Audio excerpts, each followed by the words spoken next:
Concluimos la última sesión con Romanos capítulo 3, versículos 19 y 20, que en cierto sentido es la culminación de las primeras etapas de nuestra peregrinación, y hasta ahora Pablo ha demostrado por las Escrituras que todo el mundo es responsable ante Dios por el pecado, y que nadie puede evitar comparecer ante el juicio de Dios a causa del pecado. Voy a leer estos dos versículos de nuevo porque son muy importantes.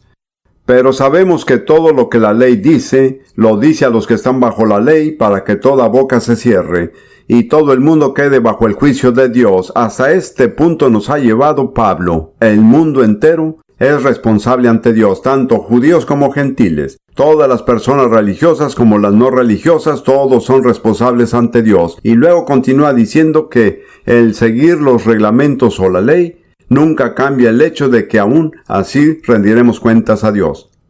Y en el versículo 20 dice, ya que por las obras de la ley, o puede dejar de lado por las obras de la ley, el seguir los reglamentos, ninguna carne, ningún ser humano, será justificado delante de él, que se le reconocerá justicia o considerado justo ante Dios, porque por medio de la ley es el conocimiento del pecado. Esa es una declaración inesperada para las personas religiosas. Por medio de la ley se viene a conocer el pecado. Y he aprendido por experiencia que a muchos cristianos les resulta muy difícil comprender por qué Pablo decía que la ley es lo que hace que reconozcamos el pecado.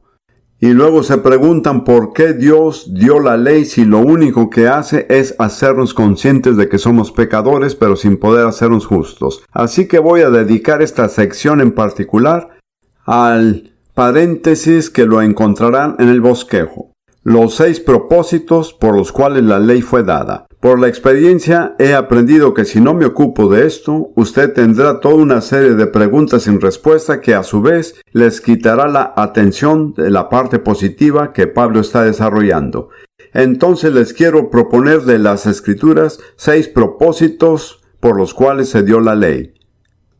Antes que nada es para mostrarles a los hombres la realidad y el poder del pecado.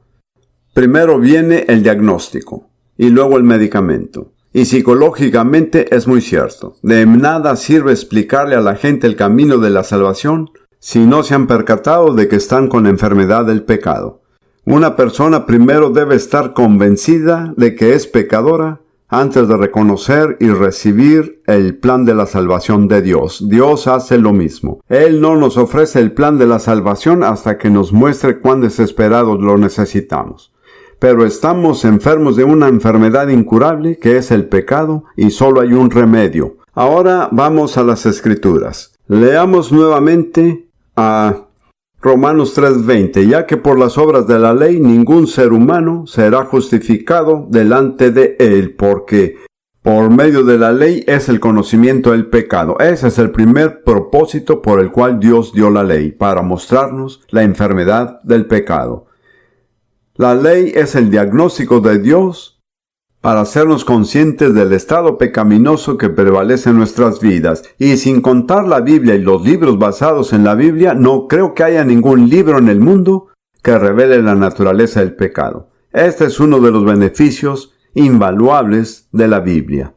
Fui discípulo de uno de los más grandes filósofos de la antigüedad, Platón. Y Platón realmente se interesaba en el tema de la justicia. La llamaba la excelencia o la virtud. Y su conclusión fue que el conocimiento es virtud. Lo pensó muy a fondo y no lo pensó a la ligera.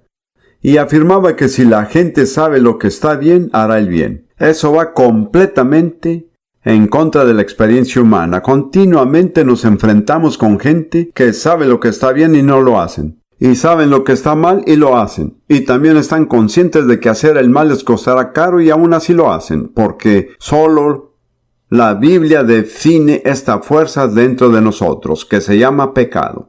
Lo que nos lleva a hacer cosas en contra de nuestro propio beneficio, aún sabiendo lo que hacemos. Así que el conocimiento por sí solo no es la solución. La única solución es el Evangelio. Permítanme que les dé unos pasajes más sobre este tema de Romanos capítulo 7. Y más adelante vamos a ver detalladamente el capítulo 7 de Romanos, así que permítanme que escoja unos pasajes ahí. Romanos 7, versículo 7. ¿Qué diremos pues? La ley es pecado. En ninguna manera, como decimos nosotros, que muera el pensamiento, pero yo no conocí el pecado sino por la ley, porque tampoco conociera la codicia si la ley no dijera, no codiciarás. ¿Cómo es que llego a conocer el pecado? Por la ley, así es. Y de nuevo en los versículos 12 y 13. De manera que la ley a la verdad es santa y el mandamiento es santo, justo y bueno. Pablo es muy cuidadoso al indicar que no hay nada de malo en la ley. La falla no está en la ley. Versículo 13. Luego, lo que es bueno vino a ser muerte para mí en ninguna manera, como decimos nosotros, que muera el pensamiento, sino que el pecado, para mostrarse pecado, produjo en mí por medio de lo que es bueno muerte, a fin de que por el mandamiento el pecado llegase a ser sobremanera pecaminoso. El propósito de la ley es poner en evidencia la pecaminosidad total del pecado, para mostrarla en toda su fealdad, para desenmascararla. No hay otra fuente de esta revelación salvo la Biblia. El segundo objetivo de la ley es mostrarle al hombre que es incapaz de alcanzar la justicia por sus propios esfuerzos. Y Pablo nuevamente nos comparte su experiencia propia en este mismo capítulo 7, en los versículos 18 al 23. Yo sé que en mí, esto es, en mi carne, no mora el bien. Debo mencionarles que, y surgirá de nuevo, que la palabra carne se usa a veces en un sentido técnico. No se refiere al cuerpo físico, sino a la naturaleza que se ha heredado por descendencia de Adán, mi antigua naturaleza adánica. Yo sé que en mí, esto es, en mi carne, no mora el bien. Porque el querer el bien está en mí, pero no el hacerlo. Me pregunto, ¿cuántos de ustedes van a identificarse con estas palabras? Versículo 19. Porque no hago el bien que quiero, sino al contrario, el mal que no quiero, eso hago. Y si hago lo que yo no quiero, ya no lo hago yo, sino el pecado que mora en mí. ¿Vieron lo que sucede? Nos muestra que hay una fuerza obrando en nuestro interior que incluso se contrapone a nuestra voluntad e intención sincera. Versículo 21. Así que queriendo yo hacer el bien, hallo esa ley, que el mal está en mí. Versículo 22. Porque según el hombre interior, me deleito en la ley de Dios. Versículo 23. Pero veo otra ley en los miembros de mi cuerpo, que hace guerra contra la ley de mi mente y que me hace prisionero de la ley del pecado que está en mis miembros. Versión la Biblia de las Américas. Y la palabra que significa prisionero no se refiere a un criminal que ha violado la ley, sino a un prisionero de guerra. Alguien que ha sido capturado como prisionero y está obligado a luchar contra el bando al que realmente pertenece. Esa es la descripción de Pablo de su propia experiencia. Por mi parte yo digo, amén Pablo, te entiendo. Porque a los 15 años de edad, mientras que aún estaba en Eton, se anunció un decreto a la universidad que ordenó la confirmación de todos los muchachos de 15 años en la iglesia anglicana. Bueno, realmente no tenía ganas de que me confirmaran, así que le escribí a mi padre que estaba en la India en el ejército británico y le dije, no quiero ser confirmado. Me sorprendió la respuesta de mi padre. Me contestó diciendo, tú serás confirmado. Lo que me sorprendió fue que mi padre creía que hacía bien si iba a la iglesia 2 veces al año, en Navidad y en Pascua. Por esta razón no entendía por qué quería que me confirmara. De todos modos, para hacer la confirmación en la iglesia anglicana, como muchos saben, hay que ir a instruirse. Y fui instruido por un tutor de historia y no por un profesor religioso. Y lo ponen a uno a aprender a responder ciertas preguntas. Y para aquellos que han estado en la iglesia episcopal, ¿cuál es la primera pregunta? ¿Cómo te llamas? Bueno, eso es fácil de responder. La siguiente es, ¿quién te puso el nombre? Y la respuesta es, aunque no lo creo, mis padrinos de bautismo, etc. Pero no entraré en todo eso. Para estudiar estas preguntas me di cuenta del hecho de que realmente no era tan bueno como pensaba.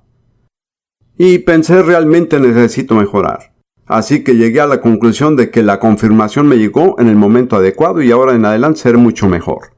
A su debido tiempo vino el obispo de Oxford e impuso sus manos sobre las cabezas de unos 50 jovencitos de Eton, de los cuales yo fui uno, y dije, ahora sí voy a mejorar. Pues estaba totalmente desilusionado, porque en vez de mejorar, empeoraba cada vez más. Y cuando más trataba de ser bueno, más rápido actuaba mal. Ahora fui completamente sincero, así lo pensaba. Bueno, mi forma de pensar era no me funciona y dije será mejor que no trate de ser bueno, así por lo menos no empeoro. Así que concluí que no me funcionaba. Así que se me dio el diagnóstico, pero no tenía el remedio. Y 10 años después, el Señor me encontró y tuve un nuevo nacimiento e inmediatamente hubo un cambio en mi vida. Así que puedo identificarme también con las palabras de Pablo. Muy bien, la siguiente razón por la cual se dio la ley es para profetizar y manifestar al Salvador, el Mesías.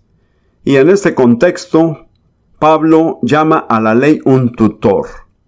Pasemos por un momento a Gálatas capítulo 3.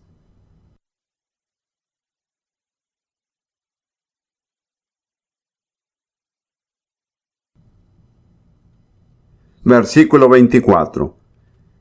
De manera que la ley ha sido nuestro tutor para llevarnos a Cristo, el Mesías, para que seamos justificados por la fe. Ahora, la palabra que se traduce como tutor es la misma palabra de la cual sacamos la palabra pedagogo. Esta se refiere a un esclavo mayor en la casa de un hombre rico cuyo trabajo era guiar a los hijos del rico en las primeras enseñanzas sobre lo correcto e incorrecto, y luego cuando crecieron lo suficiente para llevarlos todos los días a la escuela o al tutor que les iba a enseñar. Así que este hombre no era el maestro, sino que era el que los llevaba con el maestro. Y Pablo dice que eso es lo que la ley hizo con nosotros y los judíos. Nos dio los primeros principios sobre lo correcto e incorrecto, pero no puede enseñarnos todo. Él se convirtió en nuestro esclavo para guiarnos al Mesías, que sí podía enseñarnos. Entonces el propósito de la ley era guiar a Israel al Mesías, revelarlo y mostrarlo. Y así lo hizo de dos formas, al predecirlo y al manifestarlo. Hay muchas profecías en la ley que claramente profetizan al Mesías. Vamos a ver una de Deuteronomio.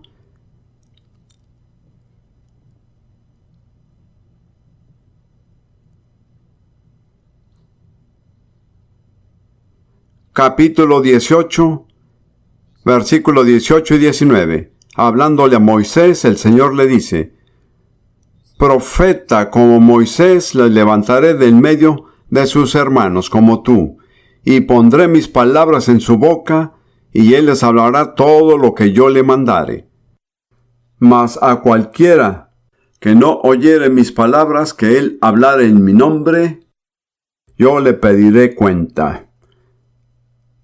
Así que se profetiza claramente que Dios iba a levantar a Israel de entre sus propios hermanos a un profeta que sería como Moisés. Yo compuse un estudio hace unos años llamado Un profeta como Moisés. Encontré creo que 26 rasgos en los que Moisés y Jesús son semejantes. No hay otro profeta que llegue a tanta cantidad de puntos, cuyo profeta debía poseer una autoridad única, ya que les iba a decir todo lo que Dios les ordenaba, y si no lo escuchaban, Dios se lo exigiría. Y todos los apóstoles del Nuevo Testamento coinciden unánimemente en que esta promesa de aquel profeta como Moisés se cumplió en Jesús, así que hubo la profecía del Mesías.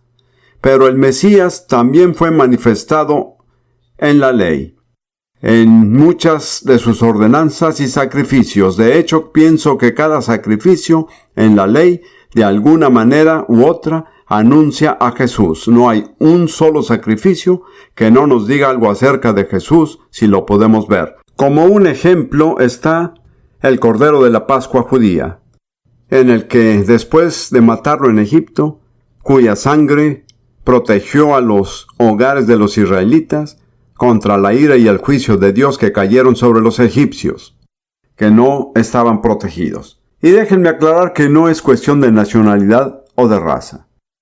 La pregunta fue una sola: ¿había sangre puesta en la casa o no? Y esta es quizás la imagen más clara de Jesús, el Cordero de Dios, que puede encontrarse en cualquier parte de la Biblia. Vamos a buscar solo 2 pasajes en el Nuevo Testamento en los que esta imagen del Cordero de la Pascua judía aplica a Jesús. El primero está en Juan, capítulo 1, la introducción de Juan el Bautista, que fue enviado para preparar el camino para el Mesías. Juan capítulo 1, versículo 29. El siguiente día vio Juan el Bautista a Jesús que venía hacia él y dijo: He aquí el Cordero de Dios que quita el pecado del mundo. Él fue quien cumplió con ser el prototipo del Cordero Pascual. Y luego, más específico, aún en 1 Corintios 5:7, esto lo aplica Pablo a Jesús. Y dice, y ahora se está refiriendo al decreto de la Pascua judía en la que todo hogar judío había de purgarse de la levadura. Y dice, limpiaos pues de la vieja levadura, para que seas una nueva masa, sin levadura como sois, porque nuestra Pascua, que es Cristo, ya fue sacrificada por nosotros. Entonces ahí afirma específicamente que Cristo fue el verdadero Cordero de la Pascua judía y, por supuesto, tenemos en cuenta que su sacrificio, su muerte, ocurrieron en la temporada de la Pascua judía. Así que la ley les mostró a quienes estaban debajo de ella la verdadera solución, el Mesías que estaba por venir. Y luego la cuarta razón de la ley, que no siempre se entiende, especialmente por los gentiles, es conservar a Israel como una nación separada a la que el Mesías pueda venir, es decir, que esté bien guardada o encerrada. Y Pablo lo repite en Gálatas, capítulo 3, versículo 23. Pero antes que viniese la fe, estábamos nosotros los judíos confinados bajo la ley, encerrados para aquella fe que iba a ser revelada. Entonces los judíos se vieron encerrados por la ley en una situación particular para mantenerlos listos para el Mesías. Y si quieren buscar las palabras de Balaán, que es una profecía acerca de Israel, están en Números 23, versículo 9. Números 23, 9. Esta es una visión profética de Israel. Porque desde la cumbre de las peñas lo veré, desde los collados lo miraré. He aquí un pueblo que habitará confiado y que no será contado entre las naciones. La palabra naciones es goyim, que también significa gentil. Así que aún después de que fueron dispersados o expulsados de su propia tierra durante 2000 años, la profecía con respecto al pueblo judío se ha cumplido, un pueblo que vivirá apartado y que no se contará entre las naciones. Es uno de los hechos más notables de la historia que esa nación judía pudo ser dispersada de su propia tierra en el año 70 a.C., y 19 siglos después de haber pasado 2000 años entre otras por lo menos 100 naciones, pudo conservarse como un pueblo apartado e identificable. Mi primera esposa era danesa. Ella solía decirme, si dispersaras a los daneses entre otras naciones y los buscaras 100 años después, no encontrarías a uno solo. Es algo único y verdadero solo con Israel, y lo que los mantuvo separados principalmente fue la ley de Moisés, y una ordenanza en particular, el sábado. Eso siempre los ha distinguido de los demás. y se conservaron así a un tremendo costo personal y sacrificándose a sí mismos. Como ven, Dios tenía que tener un pueblo a quien el Mesías pudiera venir. Estuve en Singapur hace unos años dando una plática a unas 3,000 personas, casi todas chinas. Y mientras predicaba cómo librarse de la maldición, los miraba. Y me dije a mí mismo, difícilmente hay alguien aquí entre esas personas que no tengan un ancestro de 3 generaciones atrás que no haya sido idólatra. Y luego pensé, Dios nunca podría haber enviado a su Hijo a una nación así, porque de haber obedecido a sus padres, habría estado adorando a un Dios falso. ¿Lo ven? Dios tuvo que preparar con mucho cuidado a una nación y especialmente a quien pudiera enviar a su Hijo, para que pudiera obedecer a sus padres, seguir la ordenanza de su nación y aún permanecer fiel a Dios. Es un gran milagro el que Dios haya podido efectuarlo. Muy bien, sigamos con los propósitos de la ley. Para proporcionarle a la humanidad un patrón de una nación gobernada por leyes justas. Veamos solo por un momento lo que dice Nehemías capítulo 9, versículos 13 y 14. Esto es parte de una gran oración que se oró después del regreso del exilio babilónico. Y ensayaron todos los actos de Dios en nombre de Israel. Y después dijeron, y sobre el monte Sinaí descendiste, y hablaste con ellos desde el cielo, y les diste juicios rectos, leyes verdaderas y estatutos y mandamientos buenos. Les ordenaste el día de reposo santo para ti, y por mano de Moisés tu siervo, les prescribiste mandamientos, estatutos y la ley. Esto es muy cierto. Básicamente en el mundo de hoy, casi todas las naciones que contienen un código de ley que protege la integridad humana y la moralidad, pueden hallar el origen de esas leyes en la ley de Moisés. Así que la ley estableció un patrón al que todas las otras naciones podían observar para ver qué se puede esperar de una nación gobernada por leyes justas.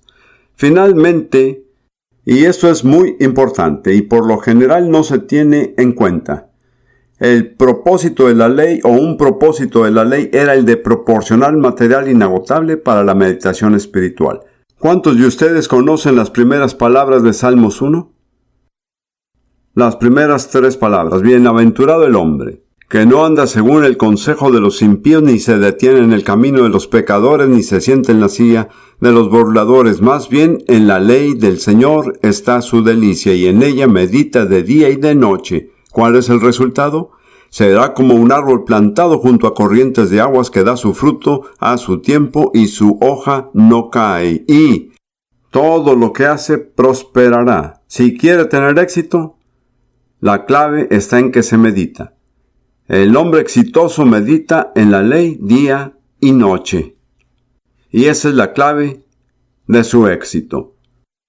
Y quiero decir que cuando saben quién es el Cordero de la Pascua, la meditación del Señor se vuelve infinitamente más rica y sigue siendo una fuente inagotable de material para la meditación. Ahora veamos rápidamente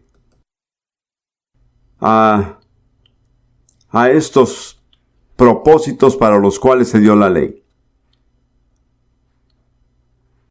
Quiero que los repasemos antes de terminar esta sesión.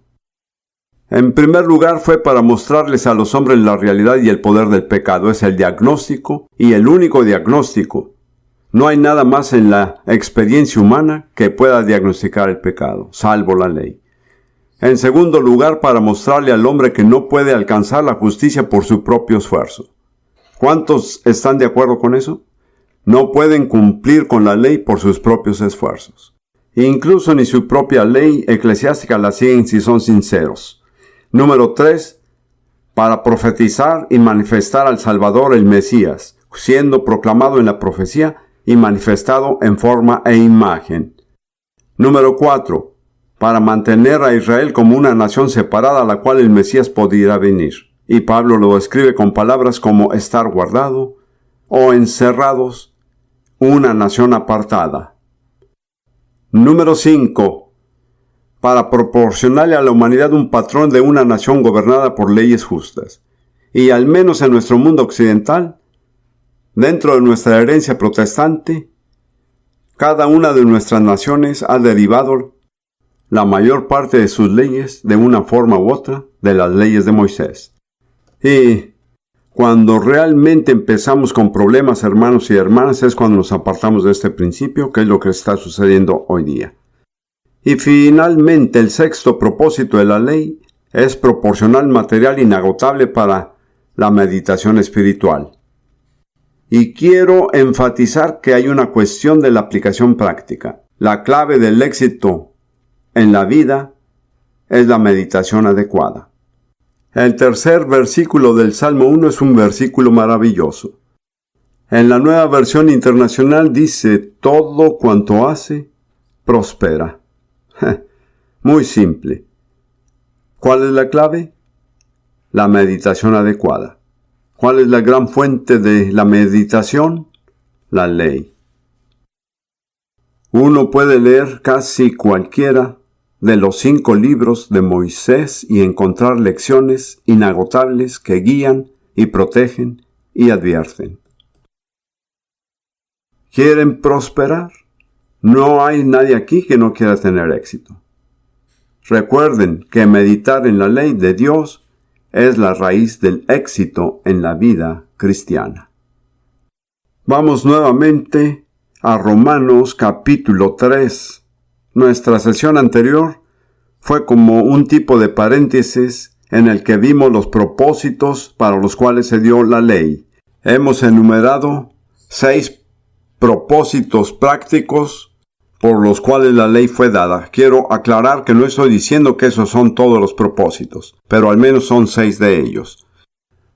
Ahora vamos a regresar a Romanos capítulo 3, versículo 20, que es como una marca que nos indica que hemos llegado lejos en esta peregrinación. Y dice: ya que por las obras de la ley ningún ser humano será justificado delante de Dios, pues por medio de la ley viene el conocimiento del pecado. Comencemos con el versículo 21, pues ahora. Y aquí empezamos con la solución de Dios. Como ven, en su gran sabiduría, Dios no ofreció la solución hasta que mostró el problema. Él, en forma maravillosa y en gran detalle, ha delineado muy sistemáticamente el problema entero y nos ha mostrado que la ley no es la solución. ¿Cuál es la solución? Él nos lo revela.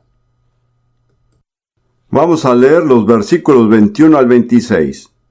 Estos son algunos de los versículos más compactos de la Biblia. Analizarlos nos llevaría todo un día y no disponemos de todo un día, así que nos conformaremos con lo que tenemos. Romanos 3:21. Pero ahora, aparte de la ley o aparte de ley, se ha manifestado la justicia de Dios. Y note que la está en itálico. ¿Se dieron cuenta? Creo que es mejor decir una justicia de Dios, un tipo de justicia diferente. Pero ahora, aparte de la ley, se ha manifestado la justicia de Dios testificada por la ley y por los profetas. Nuevamente Pablo, con mucho cuidado, dice: no estoy innovando. Todo esto se encuentra como el inicio en el Antiguo Testamento. Lo único que hago es explicar lo que está implícito en la ley y los profetas. La justicia de Dios por medio de la fe en Jesucristo. Nuevamente el mensaje de Romanos es que no hay manera de justificarse excepto por la fe. No hay alternativa. No puede recibir justicia de otra manera. Por medio de la fe en Jesucristo el Mesías. A estas alturas prefiero decir Mesías, ya que representa mucho mejor la continuidad de las Escrituras a diferencia de la palabra griega Cristo. Creo que tengo mis preferencias, de hecho. Para todos los que creen. Así que esta justicia, que es por fe, se le ofrece a todo aquel que cree. La palabra todo es importante. No se trata de algo limitado a la nación judía. Es para todo el que lo necesite. ¿Quiénes son los que lo necesitan? En una palabra, Todos. ¿Pero a quién se refiere con todos? A los pecadores, así es. La justicia de Dios por medio de la fe en Jesucristo el Mesías para todos los que creen en Él, porque no hay diferencia. ¿Con respecto a qué? Con respecto a la pecaminosidad. Hay muchas diferencias. Diferentes razas, diferentes colores, culturas, idiomas, religiones. Pero hay una cosa que todos tenemos en común. Todos somos culpables del pecado.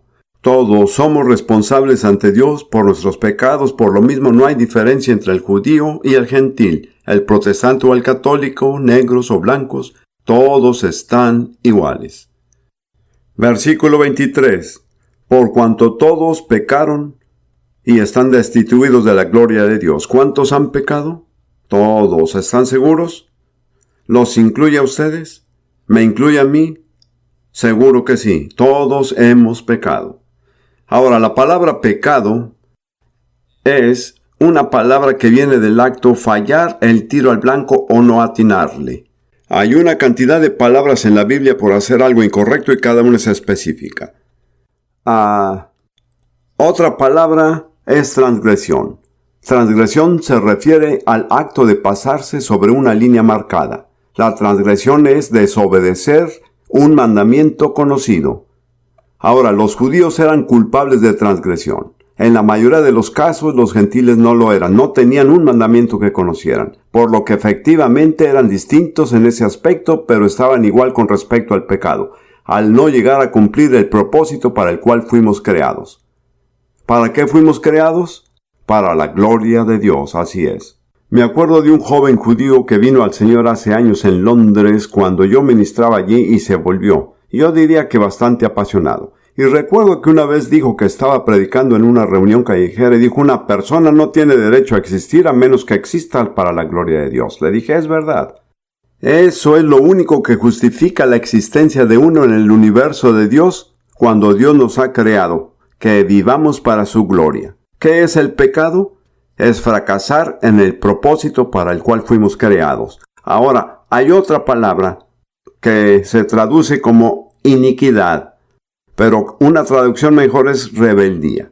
Ese es otro aspecto de hacer algo incorrecto. La rebeldía está en el corazón de cada uno de nosotros, pero la rebeldía es principalmente una actitud, no un acto.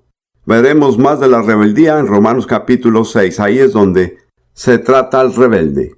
Así que dejémoslo para Romanos 6. Pero todos somos iguales con respecto a que hemos pecado, y en el pecado nosotros estamos alejados de la gloria de Dios, fallamos en el propósito para el cual fuimos creados. Es por eso que el pecador siempre se siente frustrado, ¿lo ven? Porque no vive para el propósito para el cual fue creado. Es como si tomaran un Cadillac y lo usaran para mover muebles. No les irá muy bien, ¿no es así? O como si tomaran un camión y lo usaran como taxi, se les complicaría completamente.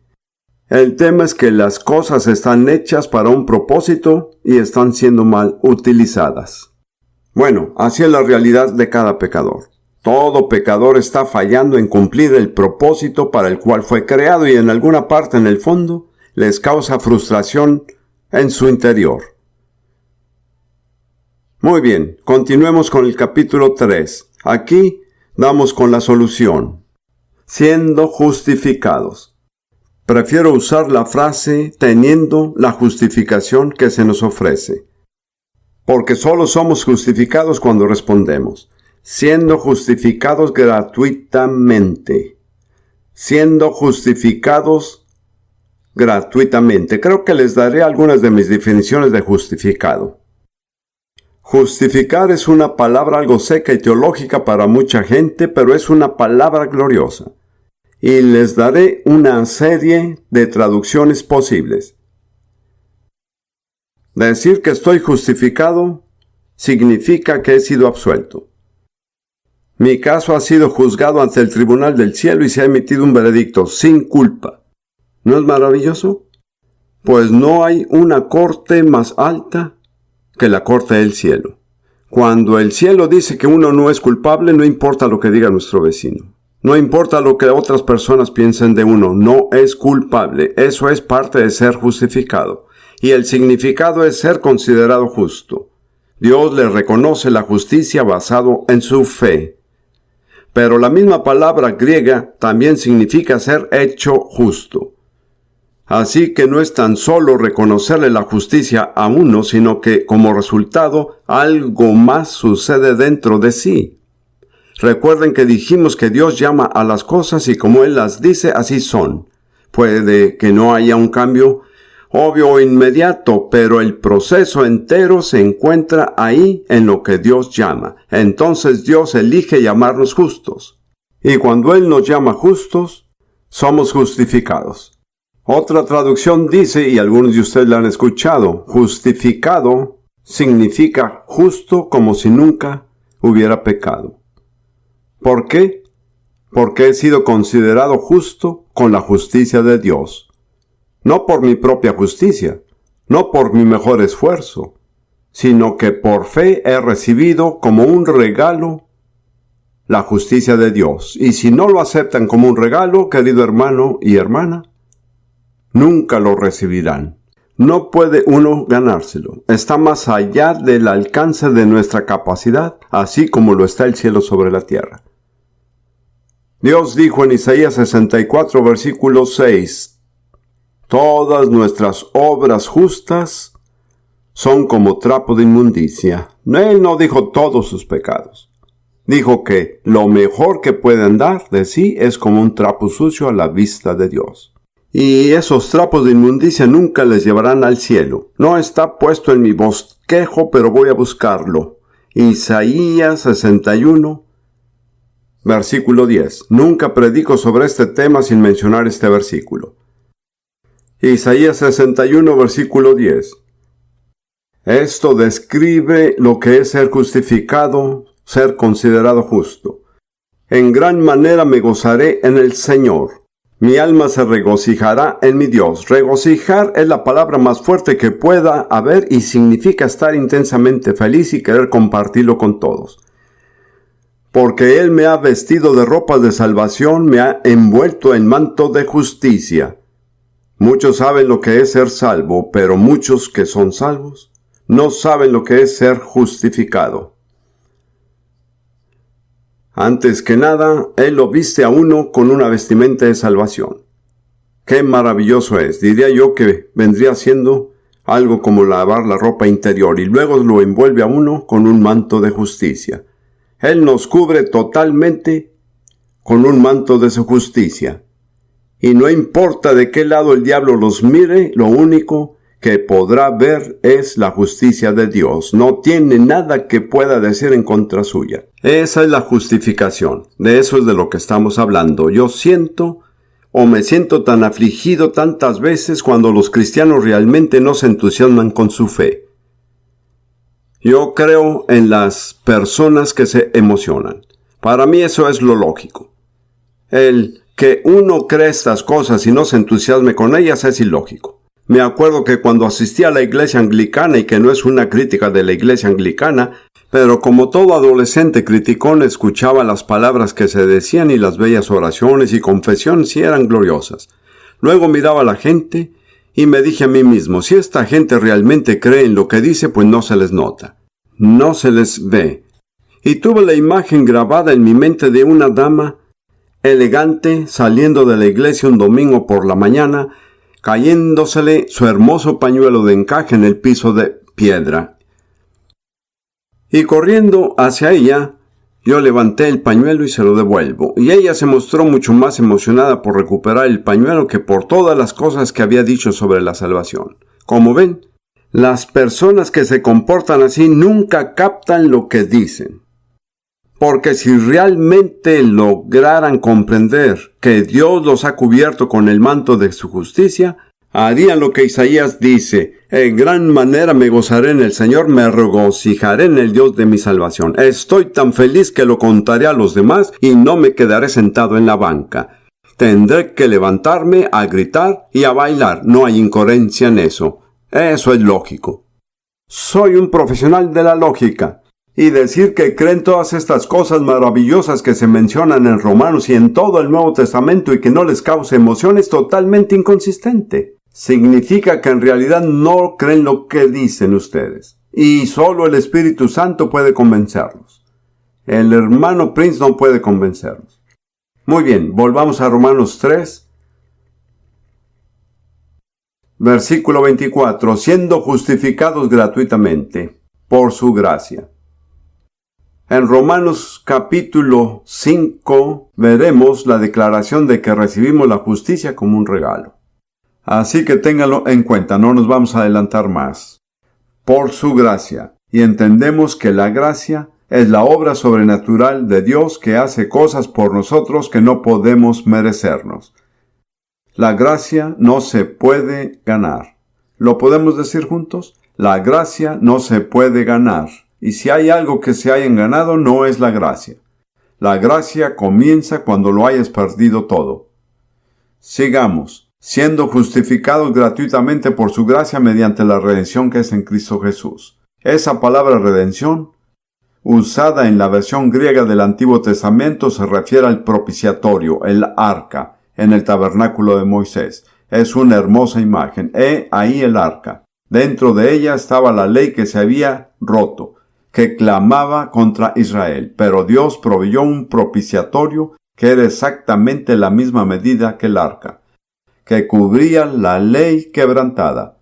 Y fue el lugar donde Dios se manifestó y habló, y que fue cubierto por los querubines de la gloria. Y como verán, mientras el arca esté descubierta, no hay acceso a Dios. Pero cuando el arca está cubierta por el propiciatorio, Dios puede acercarse a uno y se puede acercar uno a él y él puede hablarle. Tienen acceso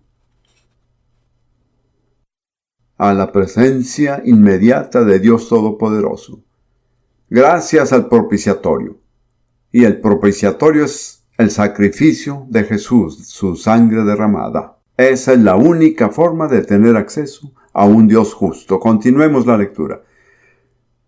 Versículo 25. Por su gracia mediante la redención que es en Cristo Jesús, a quien Dios puso como propiciación por medio de la fe en su sangre. Dios le mostró a todo el universo la única propiciación suficiente para todos los pecados que todos hemos cometido. Y está demostrado por el sacrificio de vida y la sangre derramada de Jesús. Y Dios no lo hizo en secreto ni en un rincón. Lo hizo muy abiertamente. Y luego dice, esto fue para demostrar su justicia, la justicia de Dios, a causa de haber pasado por alto en su paciencia los pecados pasados. Como ven, está el misterio de que, bajo la ley de Moisés durante casi 15 siglos, Israel continuamente recordaba sus pecados. Para nombrar solo una ordenanza, el día de la expiación, una vez al año recordaban sus pecados, pero ningún sacrificio que trajeran eliminó sus pecados. Los sacrificios de la ley simplemente cubrían los pecados hasta que llegara el próximo sacrificio. Pero cuando Jesús vino, el autor de Hebreos dice, se presentó una vez para siempre por el sacrificio de sí mismo. No solo cubrió el pecado, se deshizo del pecado, lo eliminó, lo hizo a un lado. Y así, con esta demostración, Dios rectificó su justicia en la cual durante 15 siglos pasó por alto el pecado que nunca fue expiado adecuadamente. Pero Dios ya sabía lo que iba a hacer. Lo hizo con fe, en base a la seguridad de que Jesús finalmente cumpliría con este sacrificio todo suficiente. Todo lo que Dios hizo con respecto al Calvario lo hizo en fe. Jesús murió en fe. Cuando Él murió no hubo una sola evidencia ni ningún resultado real y permanente de su ministerio. Él murió en la fe. Gracias a Dios, su fe fue justificada. Sigamos con el versículo 26. Con la mira de manifestar en este tiempo su justicia, a fin de que Él sea el justo y el que justifica al que es de la fe de Jesús. Esa es la esencia de Romanos. Que Dios puede ser justo y justificar al pecador. ¿Cómo podría Dios pasar por alto el pecado sin comprometer su propia justicia? La respuesta está en Romanos. Ese es el versículo descriptivo clave, que Dios puede ser perfectamente justo y aún perdonar al pecador. Como he dicho antes, el problema de Dios no es cómo castigar al pecador, ahí no hay problema. El problema de Dios es cómo perdonar al pecador, y Él es el único que puede dar la solución. La solución está aquí en Romanos. Ahora veremos algunos de los efectos de recibir esta propiciación, esta expiación. Leamos los versículos 27 y 28. ¿Dónde pues está la jactancia? Queda excluida. ¿Por cuál ley? ¿Por la de las obras? No, sino por la ley de la fe. Concluimos pues que el hombre es justificado por fe, sin las obras de la ley. Vimos en el capítulo anterior, en el capítulo 2, que el conocimiento religioso produce el orgullo. Mientras más sabe una persona religiosa, más orgullosa se vuelve. Y el orgullo es una abominación para Dios, por lo que tiene que acabar con el orgullo. Lo logra por la ley de la fe, que no nos deja de qué jactarnos. No tenemos nada que reclamar, no hicimos nada por nosotros mismos, Dios lo hizo todo. Lo único que podemos hacer es recibir por fe el regalo gratuito de justicia que Dios nos ofrece. Como saben, yo evito ser polémico, pero he tenido mucho contacto con la religión musulmana, el Islam, que ha penetrado todo el Medio Oriente. He vivido en 3 países musulmanes en diferentes momentos. Y esta es mi observación personal. Nunca conocí a nadie que sea feliz por pertenecer al Islam. Me atrevo a decir que nunca ha hecho feliz ni a una sola persona en el transcurso de 13 siglos.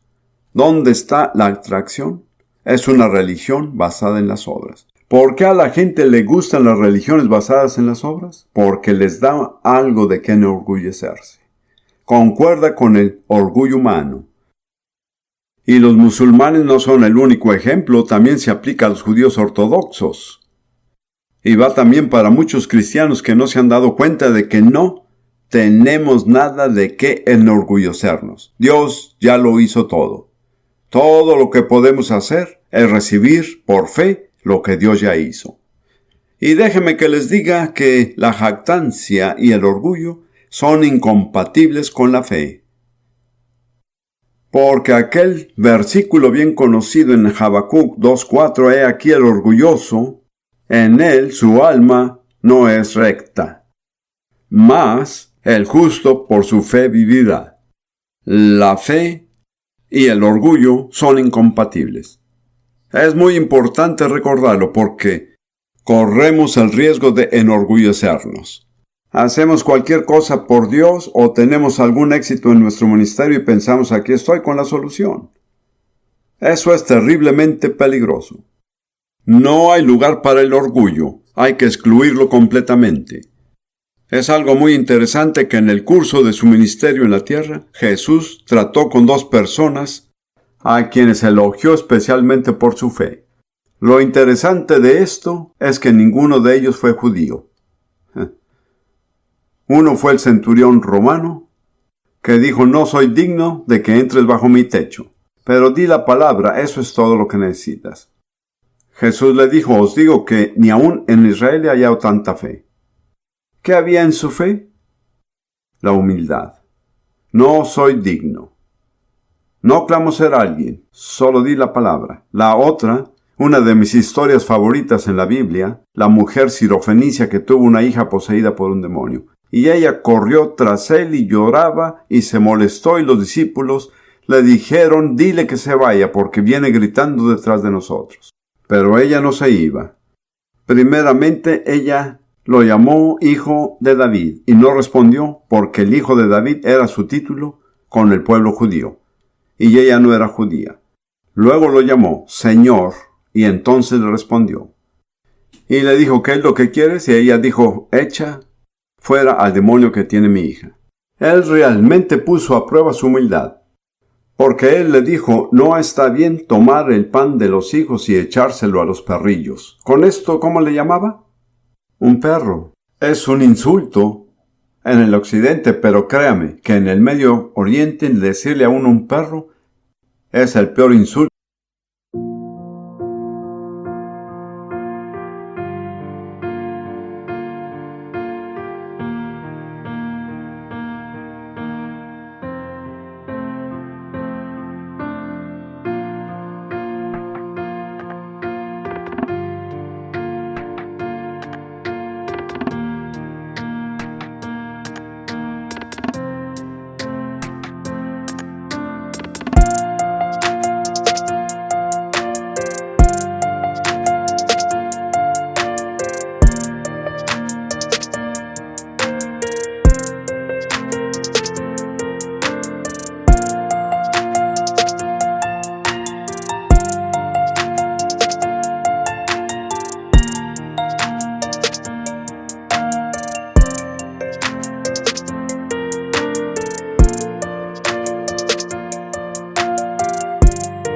Que puede haber.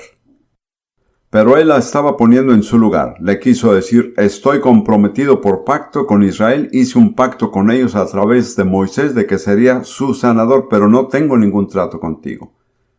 Así que solo eres un perro. Como ven, cuando Dios parece ser duro, realmente es más misericordioso. Y su respuesta fue, sí, Señor. Pero también los perrillos comen de las migajas. ¡Qué fe!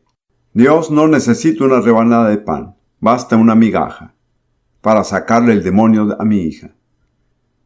Y Jesús dijo, oh mujer, grande es tu fe, que te suceda como deseas. ¿Qué fue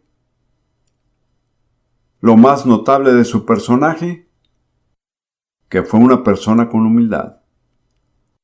Tengamos cuidado de no enorgullecernos, porque el orgullo y la fe no pueden coexistir en la misma instancia. Vamos a terminar el capítulo. Pablo va a descubrir que este mensaje es para judíos y gentiles. Él dice en el versículo 29, ¿es Dios solamente Dios de los judíos? ¿No es también Dios de los gentiles? Ciertamente también de los gentiles, porque Dios es uno, que es la gran declaración del judaísmo, y Él justificará por la fe a los de la circuncisión y por medio de la fe a los de la incircuncisión. El requisito básico es la fe, ¿se dieron cuenta? La fe puede expresarse por la circuncisión o puede obrarse sin la circuncisión. Pero sin importar la forma en que llegue, es la fe y solo la fe que forma la base de la justificación. La circuncisión sin la fe no justifica al hombre. Y luego termina con esto, que es muy importante, en el versículo 31. Luego, por la fe invalidamos la ley. ¿Hacemos a un lado la ley? ¿Qué dice? Que muera el pensamiento. En ninguna manera, sino que confirmamos la ley. Es muy importante entenderlo. La fe en Jesús y el Nuevo Testamento no anulan la ley de Moisés. Es parte de la palabra de Dios. Es permanente. Es más, los únicos que pueden tomar la ley tal como está escrita son los que creen que Jesús murió en su lugar. Cualquier grupo de personas, judíos o gentiles, quien quiera que sea, mormones, adventistas, del séptimo día, mienten si afirman que están siguiendo la ley de Moisés completamente. No es cierto. Podemos decir que creemos en toda la ley. Nosotros no descartamos ningún mandamiento, ni siquiera cómo tratar con un conejo si lo matamos, porque Jesús ya lo asumió en nuestro lugar. Nosotros somos los únicos en todo el mundo que podemos aceptar la ley en su totalidad. Pero su totalidad se cumplió en Jesús, y por su muerte hemos sido liberados de la ley.